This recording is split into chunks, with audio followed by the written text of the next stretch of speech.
Sejam muito bem-vindos ao meu humilde canal. Hoje eu vou contar para vocês, resumidamente, como eu fiquei após ser traída e descartada, após acreditar num amor falso, uma pessoa que me jurou amor eterno, uma pessoa que me fez acreditar num futuro familiar, uma pessoa que usou da minha bondade para me sugar para dentro de uma relação, depois me trair com a filha do meu melhor amigo e simplesmente me colocar para fora de casa grávida de 9 meses de um filho dele, tá?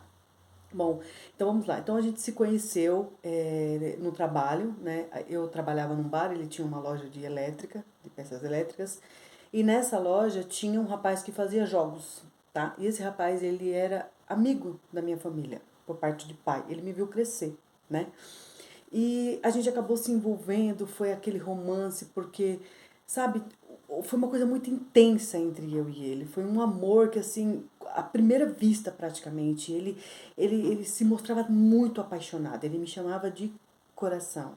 Meu apelido era Coração. Então, foi tudo muito rápido, tudo muito avassalador, né? Ele era uma pessoa que gostava de expor tudo que tinha. Então, ele não andava de ônibus de forma nenhuma. Se o carro dele tivesse quebrado, ele andava a pé, para que alguém desse carona para ele, mas se humilhar a andar de ônibus, jamais. Então, isso já era traços de uma característica de um narcisista exposto, que queria sempre ser, sempre estar. Quando a gente saía para churrascos, para restaurantes, ele pagava tudo, tudo do mais caro, tudo do melhor. Entre amigos, a gente fazia passeios para praia com esse amigo da loja, né? Com a família desse amigo da loja, ele bancava tudo. Ele bancava pedágio, ele bancava locação, ele bancava o que a gente comia na praia. Tudo era demais. Ele tinha que ser o centro das atenções.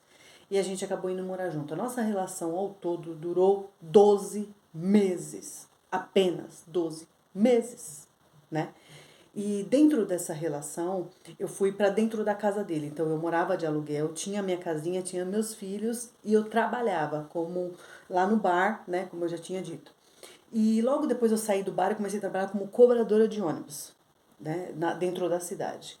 Então quando a gente foi morar junto, eu deixei a minha casa, eu larguei os meus móveis, eu larguei o meu emprego e fui morar na casa dele com os meus filhos. E a partir do momento que eu já estava dentro do ciclo do abuso, eu comecei a ser humilhada, ele começou a humilhar os meus filhos. O que meus filhos comiam, meus filhos estavam na mesa comendo, então ele dizia assim: vocês estão comendo hoje porque eu tenho a sua mãe como o prato de sobremesa, né? Ele dizia para meus filhos. Eu estava tão envolvida dentro do ciclo, sabe? Desacreditando que aquele amor que ele tinha me oferecido era aquilo que eu ia ter a partir daquele momento, que eu não conseguia enxergar as coisas com mais clareza, né? Então, como ele tinha a loja, né, e do lado era o bar, eu já não trabalhava mais, ele me tornou dependente financeiramente dele. Os meus filhos dependiam da comida que ele comprava, né? Então ele começou a fazer o quê? Ele começou a sair, me largar na casa sozinho. A gente morava no meio do mato, eu não tinha contato com ninguém, eu tinha me afastado da minha família. Ele me colocou dentro de um ciclo tão bem colocado que eu não conseguia enxergar fora do ciclo, né? Então a primeira coisa que ele fez foi me trair. A primeira coisa que ele fez foi me trair. Ele demorou para voltar para casa, eu simplesmente saí caminhando pela rua, que eu fiquei muito preocupada e de repente eu encontrei o carro dele perto de casa, ele com uma mulher dentro do carro, tendo relações dentro do carro. Ali eu me separei dele, disse que não queria mais nada com ele, né? E fui para casa da minha mãe, a princípio com os meus filhos, e fiquei na casa da minha mãe por um tempo. Passados mais ou menos uma semana, ele foi lá chorando, ele comprou o par de aliança na época, que era o mais caro que tinha, valor de R$ 600, um par de aliança, porque ele queria mostrar pra mim que ele queria ter uma vida comigo, que eu era amor da vida dele, né?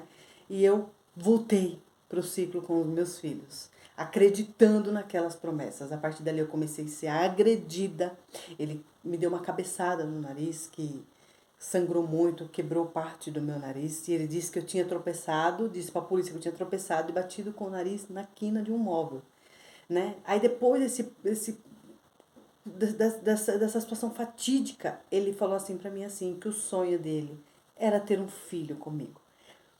Gente, quando a vítima está dentro do ciclo do abuso, ela acredita em tudo que o narcisista fala. Então ela acredita nesse futuro fake, ela acredita nessas promessas vazias, ela acredita em tudo porque ela se apegou ao que ele foi no começo, eu me apeguei ao que ele era no começo. No começo ele era muito amável, ele adorava meus filhos, ele levava as coisas para meus filhos, ele comprava as coisas para meu filho, comprava roupa para meus filhos, entendeu? Então eu me apeguei a essa imagem dele, então eu ficava o tempo todo buscando cadê aquela pessoa do começo que me levou para dentro dessa relação. E eu engravidei dele. Assim que ele teve a certeza da gravidez, as humilhações aumentaram, as agressões aumentaram, o terror psicológico aumentou, né? Houve um momento que ele me levou numa loja de bebês, a gente comprou todo o enxoval da nossa filha e passados-se ali mais ou menos 30 dias que a gente tinha comprado esse enxoval, ele pegou esse enxoval todinho, jogou no quintal da casa e colocou fogo na minha frente, eu grávida, né? Eu tinha que ir na cidade passar no médico e do local onde a gente morava para a cidade, dava mais ou menos uns 15 quilômetros. Eu tinha que ir a pé, porque ele não me dava dinheiro para pagar a passagem e também não me levava de carro. Ele passava por mim pela estrada grávida de carro e não me levava até o hospital. Eu tinha que ir a pé e voltava a pé porque eu não tinha dinheiro. Ele tinha um valor em dinheiro guardado dentro do guarda-roupa, que ele guardava, gostava de guardar dinheiro no guarda-roupa, mas eu não tinha coragem de pegar aquele dinheiro, porque eu não me achava com direito daquilo. Olha que absurdo. Ele me fez acreditar que se eu pegasse qualquer coisa dele, eu estava manchando meu caráter, a minha índole. Bom, enfim, quando eu estava grávida de 8 meses, começou a rolar um papo que ele estava me traindo, né?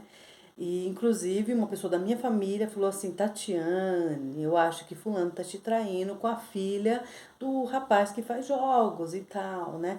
E eu não queria acreditar naquilo. Eu não queria acreditar naquilo. Cadê aquele amor todo? Cadê aquele futuro? Cadê aquela família que a gente estava criando? Então, começou a rolar aqueles comentários e tal. Então, a gente marcou uma praia. Vamos marcar uma praia e tal. Quando essa moça entrou no carro, ela falou assim pra mim assim, eu não vou. Eu falei, mas por que você não vai? Ah, porque estão comentando que eu tô saindo com fulano. Então, eu não vou porque, por causa disso. Eu falei assim, enquanto eu não estiver acreditando nisso, você faz parte da minha família, assim como a sua família faz parte da nossa família. Você vai sim pra praia. Ela entrou no carro, eu peguei o pacote de salgadinhos e dei na mão dela e falei, distribui pra todo mundo. E foi assim, a gente desceu pra praia. Assim que a gente chegou na praia, devido à mudança de temperatura de um município para o outro, né? Eu fiquei muito mal, muito doente, de cama, não conseguia nem me levantar. Ele simplesmente foi para a praia com ela, curtiu a praia, levou ela para passear, comeu petiscos na praia com ela, né? Fez um lindo passeio com ela. E ali eu tive a certeza que eu estava sendo traída. Nós voltamos da praia e eu já entrei no 9º mês de gravidez. E ele não queria que a minha filha, que era filha dele também, nascesse na casa dele. Porque ele sabia que a partir do momento que ela nascesse lá, eu ia ter todos os direitos, né? Como mãe da filha dele, né? E ele não ia conseguir me tirar de lá. Então o que que ele fez? Ele bolou um plano para me colocar para fora de lá e colocar os meus filhos para fora de lá antes do nascimento da nossa filha. Então, ele arrumou uma briga muito grande, meia-noite, começou a gritar, veio pra cima de mim, me bater, começou a me dar murros, né? E eu chorava muito, eu não entendi, eu já estava grávida de 9 meses, ele me deu um chute na minha barriga. E eu fiquei acuada, os meus filhos choravam. E eu não sabia o que fazer. Liguei pra minha mãe imediatamente e falei, mãe, pelo amor de Deus, vem me tirar daqui. E ela foi me tirar de lá e eu fui pra casa dela. Minha mãe morava numa garagem na época, né? Era o único lugar que eu tinha pra ir. E eu fui pra essa garagem com a minha mãe. E quando foi no dia seguinte, ele tinha uma Kombi na época. Ele pegou todas as minhas coisas, as coisas dos meus filhos, colocou na Kombi e jogou lá na porta da casa da minha mãe. E a partir dali não quis mais saber de mim. A minha gravidez, após aquele 9º mês, durou mais ou menos mais uns 15 dias pra frente, né? Que minha filha nasceu com 40 semanas. Durante essas 2 semanas, ele simplesmente assumiu o relacionamento com a outra, levou a outra para morar no meu lugar na casa e começou a passear com a outra para lá e para cá na minha frente. Eu entrei em total estado de depressão, eu estava grávida, né? Eu fiquei muito mal, eu chorava o tempo inteiro, eu não queria acreditar que aquilo estava acontecendo, que eu tinha sido descartada daquela forma. A outra mostrava, sabe, uma felicidade imensa. Logo também ela ficou grávida, depois que a minha filha nasceu, ela ficou grávida. Ele começou a fazer, sabe, grandes estardalhaços, comemorando que ele ia ser pai. E a minha filha estava lá largada, jogada comigo, né? Eu estava cuidando dela. E eles esbanjando uma felicidade, né? E eu fiquei 8 meses. O que eu senti com isso? Um vazio muito grande. Eu me senti muito diminuída. Eu senti que eu não tinha valor. Eu senti que eu não era merecedora de um amor. Eu senti que eu nasci para sofrer. Eu senti que eu não nasci nem para viver feliz nesse mundo. Eu nasci somente para vir satisfazer as vontades dos outros. Eu fiquei numa situação tão ruim que eu demorei 8 meses para me recuperar disso. E mais, depois que a minha filha nasceu, ele ganhou o direito na justiça de pegar a minha filha aos finais de semana. Ele ia com ela. Ele entregava a minha filha no colo dela. E ela esbanjando aquela felicidade imensa. Eu não estou aqui para falar sobre ela, mas eu quero pautar isso. Ela era filha do melhor amigo da família do meu pai. Eu fiz uma amizade paralela com ela. Mas a mesma coisa que ele fez comigo, ele fez com ela.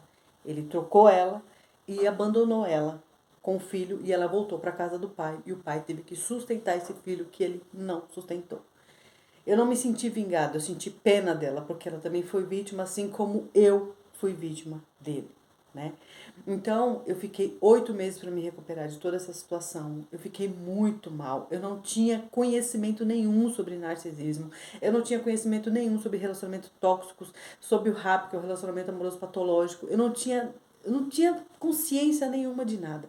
Eu simplesmente sofri e achava que eu era merecedora daquele sofrimento porque eu era incapaz de ser amada. E você? Passou por isso? Está passando por essa situação? Foi descartado? Ele está com a outra? Ele está demonstrando um amor muito grande pela outra? Pare e pense, reflita. Tudo aquilo que ele foi para você, ele vai ser para outra. Ele não vai mudar em absolutamente nada. Ele pode fingir, ele pode fazer menção de uma felicidade maravilhosa, de um momento muito bom que ele está vivendo com a outra. Mas não se esqueça, é tudo fachada. Ele precisa controlar e colocar a outra no ciclo, assim como ele fez com você.